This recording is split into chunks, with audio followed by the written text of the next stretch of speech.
पश्चिम बंगाल में आज संदेश खाली के मसले को लेकर प्रधानमंत्री नरेंद्र मोदी ने ममता सरकार पर जहां जमकर निशाना साधा, तो वहीं अब केंद्रीय मंत्री हरदीप पुरी की तरफ से संदेश खाली मसले को लेकर बड़ा बयान सामने आया। हरदीप पुरी का कहना है कि ममता सरकार संदेश खाली के जो आरोपी है उन्हें बचाने की कोशिश कर रही। संदेश खाली में टीएमसी नेता बाहुबली हैं, आरोपियों को बचा रही है बंगाल सरकार, जांच को प्रभावित किया जा रहा है, यह भी हरदीप पुरी की तरफ से कहा गया। ये बड़ी खबर आपको बता रहे हैं। संदेश खाली के मसले को लेकर जिस तरीके से आज प्रधानमंत्री नरेंद्र मोदी बारासात में जमकर गरजते हुए नजर आए, तो वहीं अब हरदीप पुरी की तरफ से कहा गया है कि संदेश खाली में टीएमसी के नेता बाहुबली हैं और आरोपियों को बचाने का काम बंगाल सरकार, ममता सरकार कर रही है। टीएमसी लीडर, शायद उन्होंने टीएमसी को 2013 में ज्वाइन किया था, शाहजहां ने, वो इस एरिया के एक किस्म से मैं क्या शब्द बाहुबली हैं, जो ज़मीन को वहाँ लोगों से करते थे एक्सप्लॉयटेशन, पर जो सेक्सुअल एक्सप्लॉयटेशन हुई है वहाँ उसके बाद, और वहाँ पे एक मनी लॉन्ड्रिंग भी का था, इन्फोर्समेंट डायरेक्टरेट की एक इन्वेस्टिगेशन थी, और ये I think this incidents are of early January, शायद 5 जनवरी के आसपास। तो पहली बात तो 55 दिन somebody who's known by the entire population to have been involved in the committing of these atrocities, उसको पकड़ ही नहीं रहे थे। जब ये मामला आगे बढ़ा, और आगे क्यों बढ़ा, क्योंकि वहां की जो हमारी बहनें हैं, महिलाएं हैं, उन्होंने एजिटेट किया, और ये जो कल की कलकत्ता हाई कोर्ट की जजमेंट है 169 of 2024 with 191 of 2024 State of West Bengal and others versus Enforcement Directorate Kolkata Zone Officer and 1, मैं ये रिजर्व की गई थी 4 तारीख को, डिलीवर हुई है 5 के। I don't want to go into this कि किस लिए किया जा रहा है, किसकी क्या मोटिवेशन। यहाँ पे the matter is very simple, an offence has been committed, उसके बारे में तो कोई दो राय नहीं है। वो भी ये नहीं कह रहे कि ऑफेंस नहीं हुआ, but they are giving him cover.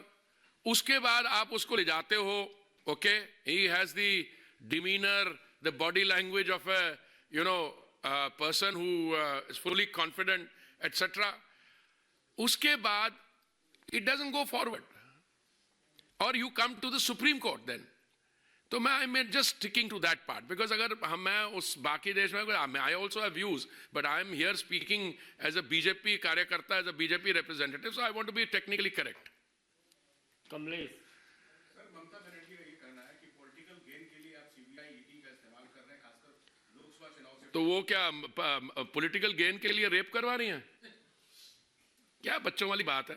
प्रज्ञा, ये तो वहां से आया है भाई, कोर्ट से आया है।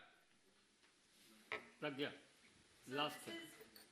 हाँ, So this is regarding Raja's speech yesterday. Whose speech?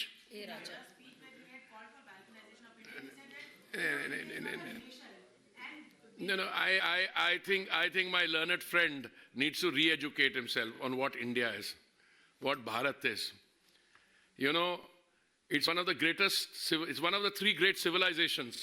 Plus, it has developed into the world's largest democracy. It is the mother of democracy. Pata nahi which side of the bed Mr. Raja got out in the morning and say he's talking about balkanization.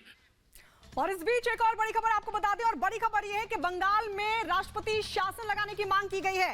राष्ट्रीय महिला आयोग की अध्यक्ष की तरफ से राष्ट्रपति को बाकायदा संदेश खाली पर रिपोर्ट सौंपी गई, और उसके बाद एनसीडब्ल्यू की अध्यक्ष रेखा शर्मा ने राष्ट्रपति को रिपोर्ट सौंपने के बाद यह मांग की है कि पश्चिम बंगाल में राष्ट्रपति शासन लगा देना चाहिए। आपको बता दें, संदेश खाली मामले पर लगातार बंगाल सरकार पर सवाल खड़े हो रहे हैं। उधर हाईकोर्ट ने कहा कि शाहजहां शेख को आप गिरफ्तार करो। संदेश खाली मामले का आरोपी है शाहजहां शेख, जिसको बंगाल पुलिस ने गिरफ्तार किया, लेकिन सीबीआई जब गिरफ्तार करने के लिए पहुंची तो फिर सीआईडी की तरफ से नहीं दिया गया शाहजहां शेख को। इसको लेकर भी तमाम सवाल खड़े हो रहे हैं, लेकिन इस बीच आपको बता दें, एनसीडब्ल्यू की तरफ से मांग की गई कि बंगाल में राष्ट्रपति शासन लगा देना चाहिए।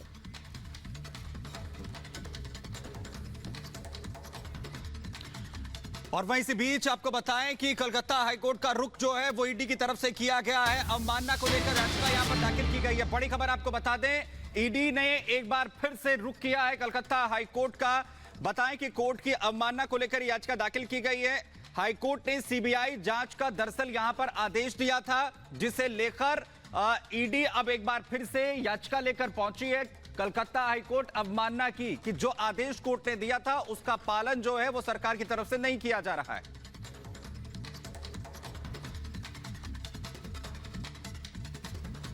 तो आपको बता दें, कोलकाता हाईकोर्ट के आदेश के बाद भी टीएमसी के नेता शाहजहां शेख की कस्टडी नहीं मिली है। वहीं टीएमसी नेता को बचाने के लिए ममता सरकार सुप्रीम कोर्ट जा पहुंची है और इस मामले में अपनी दलील सुप्रीम कोर्ट के सामने रखी। वहीं ईडी कोलकाता हाईकोर्ट पहुंच गई। आइए आपको स्पेशल रिपोर्ट के जरिए दिखाते हैं कि कैसे हाईकोर्ट से सुप्रीम कोर्ट तक शाहजहां शेख को बचाने में जुटी है ममता सरकार। रिपोर्ट देखिए।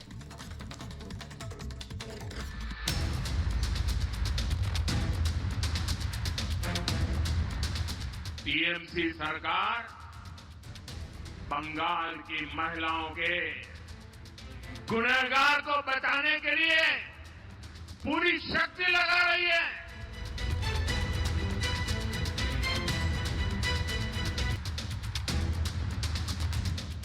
तो ये ममता बनर्जी की एडमिनिस्ट्रेशन की गाल के ऊपर तमाचा है। संदेश खाली मामले के आरोपी शाहजहां शेख को एक बार फिर बचाने की कवायद शुरू हो गई है। ऐसा इसलिए क्योंकि शाहजहां की पैरवी के लिए बंगाल सरकार सुप्रीम कोर्ट जा पहुंची है। आरोप लगते रहे हैं कि पहले बंगाल सरकार ने टीएमसी नेता को गिरफ्तारी से बचाने के लिए कई दिनों तक दुनिया के सामने आने नहीं दिया। हालात ऐसे हो गए कि संदेश खाली की पीड़ित महिलाओं ने प्रदर्शन शुरू कर दिया।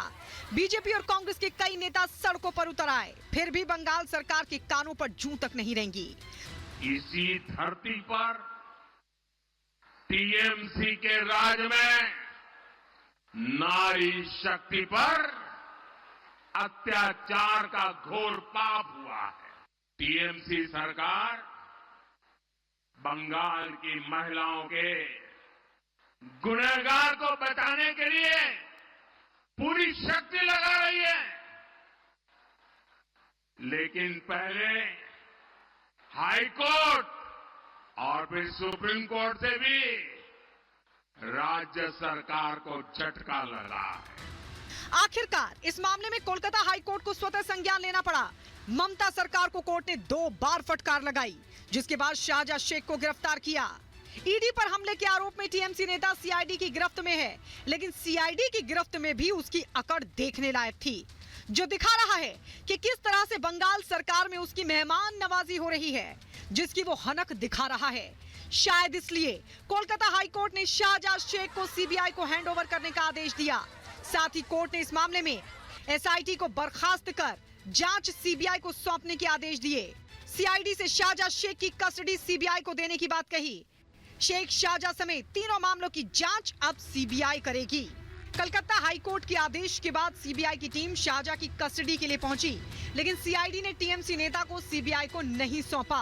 करीब 2 घंटे के इंतजार के बाद सीबीआई की टीम को खाली हाथ वहां से लौटना पड़ा। वहीं दूसरी तरफ कोलकाता हाईकोर्ट के आदेश से बौखलाई बंगाल सरकार शाहजहां शेख को बचाने के लिए देर रात सुप्रीम कोर्ट जा पहुंची। ममता सरकार ने सुप्रीम कोर्ट में दलील दी कि हाईकोर्ट ने 4:30 बजे तक का समय दिया, जो अधिकारों का हनन है। राज्य की एसआईटी तेजी से जांच कर रही है। बेबुनियाद आरोप लगाकर केस सीबीआई को ट्रांसफर किया गया। ये सुप्रीम कोर्ट के पुराने आदेशों का उल्लंघन है। कलकत्ता हाईकोर्ट के फैसले के खिलाफ ममता सरकार ने भी सुप्रीम कोर्ट का रुख किया और जल्द सुनवाई की मांग की, लेकिन सुप्रीम कोर्ट से ममता सरकार को राहत नहीं मिली। जस्टिस संजीव खन्ना की अध्यक्षता वाली बेंच ने तुरंत सुनवाई से इनकार कर दिया। इस हाईकोर्ट की इस वर्डिक्ट को हम स्वागत करते हैं और हम चाहते हैं कि इसका तह तक इंक्वायरी हो, और ये दर्शाता है, ये हाईकोर्ट की वर्डिक्ट है, वो दर्शाता है कि judiciary has no faith on the Mamata Banerjee's administration. तो ये ममता बनर्जी की एडमिनिस्ट्रेशन की गाल के ऊपर तमाचा है, और ऐसा तमाचा कोर्ट बार बार मार चुकी है। ये लीगल बैटल है, लीगल प्रोसेस है। हर किसी का ये राइट है एक कोर्ट में अगर कोई ऑर्डर हुआ तो अपील करने के लिए दूसरे हायर कोर्ट में जा सकता है। स्टेट गवर्नमेंट देख रहा है। जिस शख्स पर संदेश खाली की महिलाओं के उत्पीड़न का आरोप है, उन महिलाओं की कई एकड़ जमीन हड़पने का आरोप है, उसे बचाने की कोशिश में लगी बंगाल सरकार की नीयत पर गंभीर सवाल खड़े हो रहे हैं। आखिर सीबीआई की कस्टडी में शाहजाद शेख को सौंपने को तैयार क्यों नहीं है ममता सरकार? आखिर बंगाल सरकार को किस बात का डर है जो शाहजाद शेख जैसे आरोपी को बचाने में जुटी है? Bureau report, Republic Bharat.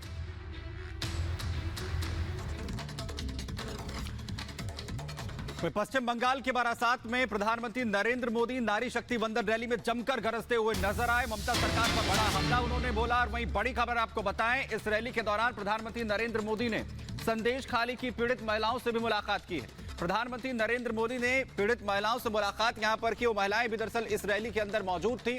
5 महिलाओं से प्रधानमंत्री नरेंद्र मोदी की मुलाकात यहां पर हुई है। पीएम मोदी ने पीड़ित महिलाओं से मुलाकात कर उनका हाल जाना, पूरी घटना के बारे में उनसे भी जानकारी दी।